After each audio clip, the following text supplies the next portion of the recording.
Trong nâng tinhនៃពីរបៀបក្នុងការកែរូបភាពចាស់ដែលជាទម្រង់មួយដែលយូរឆ្នាំមែនទែន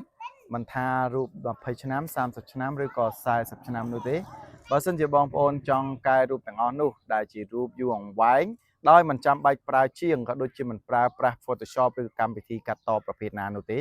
គ្រាន់តែធ្វើតាមខ្ញុំប្រើនៅព្រមដែលខ្ញុំឲ្យអ្នកទាំងអស់គ្នាបង្កើត account GPT គឺអាចទទួលបាននៅរូបភាពពីជំនាន់ចាស់មិនថា30ឆ្នាំ50ឆ្នាំឬក៏100ឆ្នាំនោះទេឲ្យតែនៅសល់រូបសន្លឹកអ្នកនរគ្នាគ្រាន់តែថតរូបនោះយកមួយសន្លឹកមកផ្តិតជាប់ទូរស័ព្ទបន្ទាប់មកចូលទៅក្នុង Chat GPT